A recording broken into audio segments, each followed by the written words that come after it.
Good afternoon, Todd Butterfield, WyckoffSMI.com, LearnCrypto.io for this week's Week in Review for May 26, 2025. Last week I talked about the stocks. I thought the upside was limited. Need to have a pullback.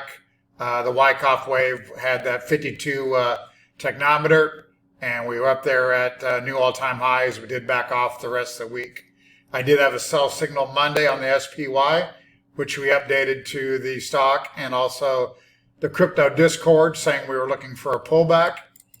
Wyckoff wave, new index, same type of thing, underperforming a little bit, came back to the middle of the trading range and then backed off again.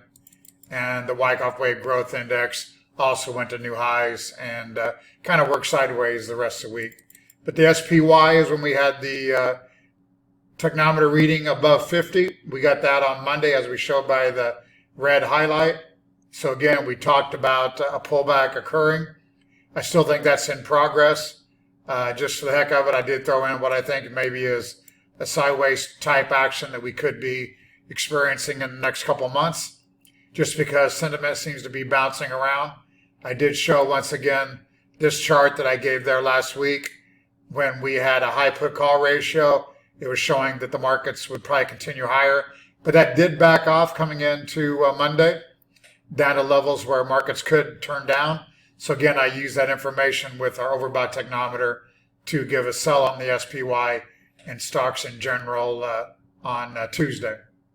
So again, back here, the SPY technometer still setting at 50.46. So let's look for some more downside this week. We're opening higher Monday because of Trump putting off the EU tariffs until I think it's July 5th or July 11th. Something like that. So we'll be watching that. EEM continuing to show a little bit of outperformance. You can see no strong pullbacks here. Again, I think the EEM is where you want to be looking forward in the coming years. So we're going to continue to watch the EEM and make sure you get your portfolio positioned a little more emerging markets in any type of pullback. TLT, I talked about it breaking down through support. We did do that on Thursday, did bounce back. But again, I'm looking for a place to be a short seller here because I think the TLT trend is down. Crude, somewhat sideways here. XLE pulling back a little bit. I want to be long both of these at some point here on the next buy signal on the SPY, so we'll be watching that. Gold bounced a little bit for the week. GDX, I did have a sell there Tuesday. I am a short a little bit there on the gold index for the mutual fund strategy that I have. So let's see if we turn down right here, right now. If not, I will take a small loss. But I think metals could pull back a little bit here. Dollar, I'm talking about making a low, but we did have an overbought reading Friday when I gave my update, or last weekend. And we did have a nice sell-off last week. So again, looking for a low here, but nothing telling me it's in place. But I do want to be buyer shortly on the dollar.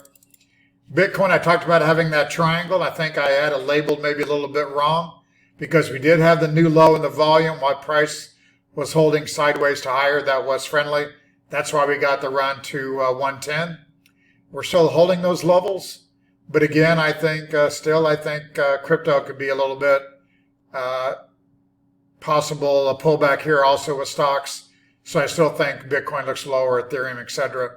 So we'll look for those to look lower and also give us another entry. I think risk is down to 93,000, 94,000 if selling does come in, or possibly just back down to 103 or so before indicators turn bullish. So we'll be watching that and have a great week trading.